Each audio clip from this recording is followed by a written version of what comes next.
Welcome back to another batch of episodes of Katawa Shoujo. We are nearing the end. I know last time I said it would probably be the end, but I didn't know. Who knows how much longer we have, genuinely. And then we also have to do our alternate endings and stuff, so it could be another batch of episodes, could be another two, could be another three batch of episodes. I don't know where this is going. It feels like a bit of a roller coaster this time, so. Grab your tea, of course, as always. We got tea for Lily. I say that every time now, but I always take a sip and it's always too hot because I make it fresh right before. Okay. Yeah. I snap upwards out of my sheets and sit bolt upright in bed, as if an electric shock had just run through my entire body. The night air feels cold against the sweat on my bare skin, my breathing short and rugged, nearly to the point of hyperventilation. Mind racing, I bring my hand to my head in an attempt to soothe my body's panic state. It takes me a number of seconds to realize my hand is shaking violently, even as I press it against my face. More seconds pass in complete silence, my desperate attempt to subdue my body and mind slowly, thankfully working. Gathering myself, I start taking measure of the state I'm in. It feels like I've run a marathon, every muscle feeling tensed and sweat practically pouring off me. I carefully direct my attention to the beating in my chest, measuring out the rhythm in my head. Sure enough, my unreliable heart is functioning properly, for once. Just what the hell was that? What happened? I have no idea. Do we have a nightmare? Heart attack? A bad nightmare? Medicine side effects? I've heard about panic attacks. This does seem to have all the hallmarks of one. I can't even be bothered thinking about it right now. I feel utterly exhausted, yet completely awake after this experience. I look over to the other side of my bed, the pale white of the silent figure's face almost glowing in the nighttime darkness of the room. Just the sight of her is enough to calm me down significantly. Hold on, I gotta go back. What happened? That was our night out with Lily? Okay, cool. Sorry, I didn't think about doing the recap. Sorry, it looks like I'm new. This is just a picture. Sorry. It completely, got lost on me. Okay. Her graceful demeanor persists even while she's asleep, her perfectly measured breathing and gentle face making it impossible to tell whether she's awake or truly sleeping. Giving in to temptation, I delicately run my fingertips over her hand. Her skin is soft to the touch, yet as it always has been, yet warm even in the cold night. It's at times like this, silently appreciating each other's presence, that I feel we're the closest. My fingers stop at her wrist, and I bring my hand back down to the bed beside me. I'm not entirely sure why, but as we become ever closer to each other, it feels as if something grew between us.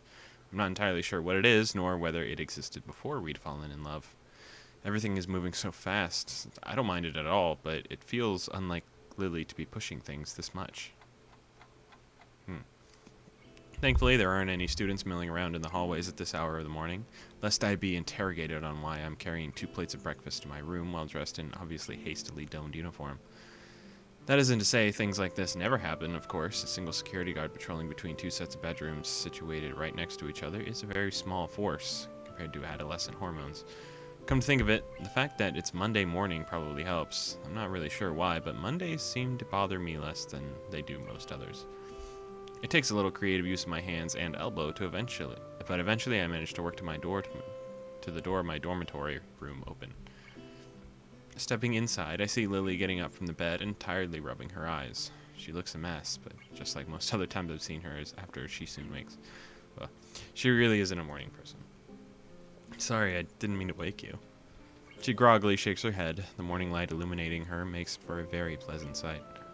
It's okay, I needed to get up anyway. What time's it? I put my plate down on my desk and turn the clock over to check the time. Still early. Don't worry, there's plenty of time left before school. She sits on the side of the table. Ugh, sorry, I'm everywhere again. She sits on the side of the bed and begins to sniff the air. As she does so, I quickly move her plate away and put it on the desk beside mine. Yep, I got us some breakfast. Shower and clothes come first, though. Yo, she stands still for a moment with her chin pointed slightly out. I gladly acquiesce and press my lips to hers, savoring the soft feeling before breaking off. With a small, sweet smile, apparently quite satisfied, she slowly makes her way to the showers. I stretch to try and wake myself up a little more, briefly looking at the steaming dishes on the desk. Rice, fish, miso soup, and some vegetables. Standard breakfast for a somewhat unusual day. I grab bottles from my desk and start taking my daily regimen of pills.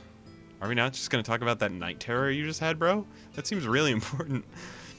Sometimes I wonder what these things are even good for. Given all the troubles I've had since the initial incident, I can't even say that it doesn't hurt to take them, considering the side effects so far.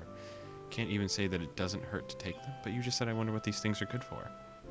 They're good for you not collapsing in the middle of a fucking hiking trail, my guy. Whatever. Doctor's orders are that I have to take them, and rationality suggests that I will be served to trust his judgment over mine. You literally collapsed on the floor, bro, because you didn't take them. Of course that's what they're good for. Doesn't take long for the noise of the shower to cease, a quick one apparently being fine for Lily given the circumstances. Emerging from the bathroom, she looks significantly more awake, having had the chance to collect herself. Without a word, I gently take her hand in mine and guide her to my desk. Considering I don't have a table in my room as she does, it'll have to do. Thank you, Asao. What did you prepare for breakfast? Just rice and some vegetables, something fast. Her face lights up at that revelation. That's quite a breakfast. This is a normal for you? Now she's just being nice. I have little doubt, considering her past, that this isn't exactly a high-class meal by her standards. Well, breakfast is the most important meal of the day. Just because we're students doesn't mean we can't take it lightly. That's my belief anyway. From what others I've talked to have said, I might be on the minority. I take a seat on the side of my bed and begin eating together with Lily, her chopsticks lightly tapping out of the outlines of the vegetables just as I noticed her do during our date. This is quite nice, Asao. I had no idea you could cook this well. This time she's much more genuine. I can tell that much. That said, cooking really isn't anything special at all. After a bit of practice, it's pretty easy to make a simple dish. Most of the credit goes to modern technology. Still, after years of cooking for myself, I should hope so. I got bored of eating instant noodles and ordering pizza every time my parents were both working, so I taught myself how to make a few meals. I'm still trying to get the knack of it, though. You'll make a good wife someday, Asao. I take a grain of rice and plate it onto my thumb before carefully taking aim and giving it a good flick. Lily jumps a little as it hits her cheek right on target. I can't help chuckling at her expense as she lowers her brow and tries the best to assume a harsh but serious expression. Oh, that's right. What is it? Did you have any problem sleeping last night? You seemed restless. So she was awake back then, or at least partly so. Whether it was my heart or a nightmare caused by the side effects of my medicine, the last thing I want is for her to be worrying about me even more. Even before my relationship with Lily, I'd felt my body was a drag on everything I did. My body is a burden alone, so as long as I'm with her, I'll continue to act normally as possible. No, not particularly. Is that so? That's good then. Luckily, she seems to take me at my word. Come to think of it, there was something else I wanted to ask. Oh? How should I put it? When you dream, do you see people and objects? Yeah, of course. Ooh. I feel more than a little sheepish for that slip of the tongue. However earnest it may be, Lily looks unperturbed, though. But you don't taste, feel, nor smell things. I move to answer, but find myself stuck before thinking about it. The more I mull it over, the more I realize her hypothesis is correct. That's true, I guess. I never really looked at it that way. Are you saying that you do? For the most part, I only hear in dreams, but yes, sometimes I touch and smell things as well. I'm just asking since Akira thought it was very strange that I did when I brought it up with her. If you don't either, then maybe it's due to my blindness. That would make sense. You rely on your other senses more than me, so maybe that affects your dreams as well. I wonder if that's true. Like in real life, it must be, right? Because your brain doesn't stop like the idea of dreaming. So whatever senses you have must be like... Yeah, but I wonder, right? Because I've heard like things like blind people are still able to visualize like what things could be based on like how they feel, like they can like trace out and stuff. So yeah, I wonder what that's like. But then you can't see color, but then you also can't see like black and white either, right? So I wonder what that's like. It's one of those things where it's like you can't experience someone else's like blindness, right? Like even if you were to go blind right now, you would still be able to see everything that you've seen. So being born blind is just one of those unique circumstances that must be really, really interesting to experience, I guess, when you're like Lily and you're past like the disability of it all. Anyway, the wonders of the human body, I guess. For the rest of the time before school, we quietly eat the hearty breakfast in front of us, exchanging a few small pieces of small talk as we do. Quick peek out of the door assures nobody's looking directly at the entrance for the boys' dormitory, so we walk out with the path clear. Ah, the weather's good today. I stretch as Lily and I make our way outside, the bright morning sun beaming down on us. By now, a few students can be seen doing the same, making their way to the main school building, either from the dorms or through the main gate. It does feel nice and warm. Oh, she looked really tall for a sec. I don't remember her being like this tall all the time. I know she's tall, but our hands linked and her cane tapping the ground, we begin our earnest trip to the school building and join the chattering throngs of students around us. This would be the last day of exams, no? Yeah. How are you doing in them? Fairly well, all things considered. You seem a bit stressed by them, though. Isn't that obvious, huh? I don't think it's just the exams, though. A lot of stuff's been happening in a short amount of time, and I'm not doing that well in humanities subjects. You're doing well in science, though, aren't you? Well, it would be hard not to do well in science for me. Come to think of it, didn't you say before that you weren't good at science and maths? She suddenly looks very sheepish. My remark no doubt hitting home. Lily's sense of pride can really be a double-edged sword. It's so weird seeing this. I feel like with all the other girls, it was either like all positive or all negative. Actually, mostly all negative. With like hints of like relationship bits. But I mean, it was all like positive in one section and then it hits all negative really quick. But Lily, it feels like things are going well. And then he says this like offhand comment that like brings it down. But then like she's chill about it after like a sec of think. Geez, I don't know where. Like a second of thinking. And then she comes back up. So it's really like real, right? Because he keeps saying these things and then it like hits her and then she comes back. Well, aside from that, have you ever given thought of what you might do with that ability? Seems like a pity to waste it. A bit, mostly at Muto's prompting. In any case, I'll probably end up doing science as a career in some form. That's good to hear, Sal. As we enter the gardens, I receive an unsolicited pat on the back. The green dressed-up culprit dances around to meet me, evidently not paying any heed to Lily at my side. Hey man, what's up? Haven't seen you in a while. Hey, just been busy lately with exams and stuff. Exams, exmams. True Renaissance man needs studying to excel in such things. Kenji does strike me as the kind of person that does well in school, even if he has a horrid attendance record and poor work ethic, so I have little reason to doubt his ability. I guess so. To be honest, I'm a little envious of him. Between studying for exams and my time with Lily, I've practically had no time to myself. Maybe this is a bit like how Yuko feels. Good morning, Sato. Sato? It's good to hear you're doing well. Her name is Sato and his name is Seto. That's interesting. It feels slightly odd to see Lily speaking so formally. She's come to address me more casually over the months, though I've seen her speak more formally to classmates from time to time as well. Some people never change, I guess. Not that I'd say her calm and polite manner is a bad thing. It was one of the reasons I liked being around her to begin with, after all. Kenji seems to take a moment to work out who it is beside me and probably hasn't noticed us holding hands either. I wonder if those glasses actually do anything. Oh, hey, Lily. You like on your exams, too? Let's see you up to school then, man. Slight edge to his voice makes me think those words are meant to be an imperative rather than a casual farewell. I guess I'll have to smooth things over later. Sure, see ya. Kenji nods curtly. He moves to pass by us. He's too busy glaring in Lily's general direction to notice her cane. Before I can try my best to react and save the situation, Kenji trips and reflexively reaches out for a handhold. Unfortunately, said handhold turns out to be Lily's arm. Whoa. Ah. Both fall to the ground in a sprawling heap, with me left feeling rather helpless. Damn, are you two okay? Kenji quickly rises back up, seeming unfazed by the accident. No problem, man. No problem.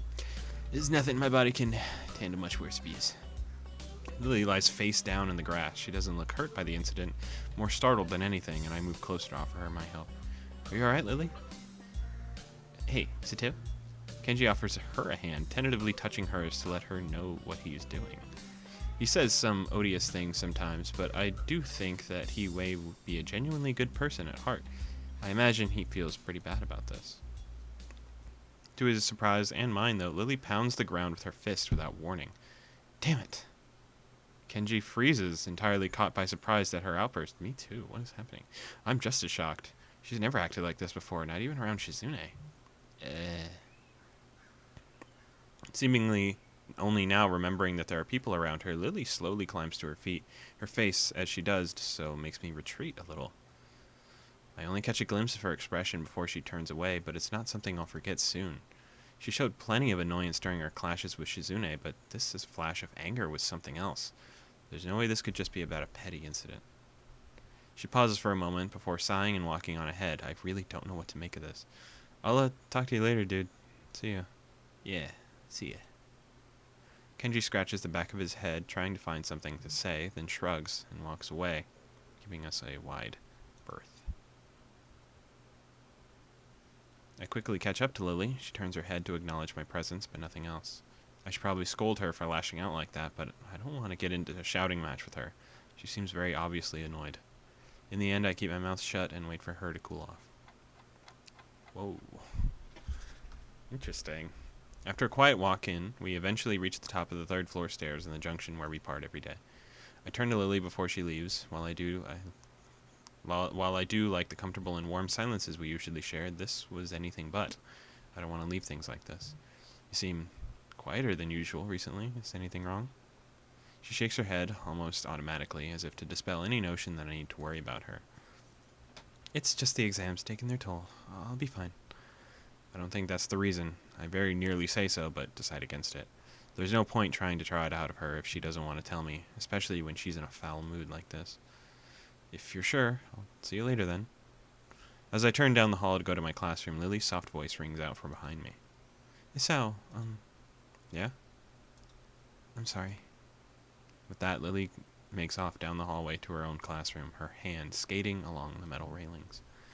I stand still and watch her until she turns to her classroom out of sight, before going down to my own class with a fair measure of reluctance. As usual, I'm early. Muto is fiddling with folders and papers on his desk as he prepares for the day, with a handful of students mill about, chatting away. While my feelings about Lily haven't dissipated, far from it, her mention of my exam performance did remind me that I have my own life's journey to attend to. After thinking about it, I have realized that I genuinely do want to pursue science in some form of a career, rather than simply being a path of least resistance. Until now, though, I didn't have much of an idea where field I wanted to go. Just science is a pretty broad category of jobs. Something Lily mentioned earlier focused my thoughts, something I'd only idly pondered before. I've not seriously considered following the specific path. I walk up to Muto's desk, his attention too focused on preparing for the day, the lessons, to notice that my approach is the same every day. Good morning. He looks up with an expression of mild surprise that's quickly replaced by his typical awkward smile. Good morning, Nakai. Can I help you? Do you mind if I ask you something? He looks down at his messy pile of books at the desk before putting down his papers in his hand and standing up with some difficulty to properly address me. That's what I'm here for, after all. Ask away. I was just wondering, what would you say is the motivation behind teaching? He thinks in this question for a few moments before responding, evidently far from having a prepared answer. If you talk to 10 different teachers, I think you'll get 10 different answers to that question. While I only speak for myself, I'd say that I teach because... He sinks into thought again, carefully assessing the way he wishes to present his idea. Think of it this way. When you were a child, you probably played with sticks and pebbles and moving water, such as the gutter and puddles, right? Yeah, I think a lot of people do that when they're young. Well, it's not just when they're young. For some, though, it takes on another form. My point is, though, that when we're doing that, they're curious about how the water will flow or be changed. Everyone, even at the young age, possesses an intense wonderment about how the world around them works, even in its smallest forms.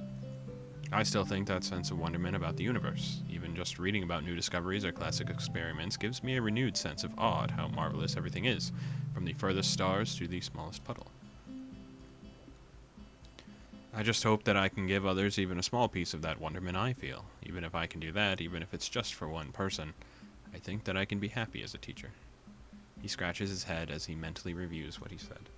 I feel like I understand him better now. Even he's awkward around others, he does have a genuine want to be around them and offer them a piece of his self that he values.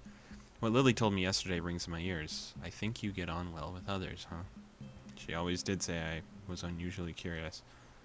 Sorry if that was a little meandering. Does that answer your question? It does. Thank you. I also had another question, actually. Oh, what might that be? Do you have any college brochures or guides? It's about time I started getting some applications in. He nods and bends down to look inside his desk. As he does so, I notice that he is wearing a remarkably genuine smile. I don't think I've ever really seen him act this natural around others. Perhaps this isn't Muto, the teacher, but rather Muto, the person. Yep, if you need any more, feel free to ask. He hands me about half a dozen brochures and booklets of various colors and sizes, which I take eagerly. Yes, it will be with this information that I'll use to forge my own future. I think now, after all this time, and after all these trials, I can finally start seeing the big picture of my life ahead of me. My body may be like this, but my mind is still very much able. Thank you. Nice. I love that. I love Hisao being better as himself, as his own person.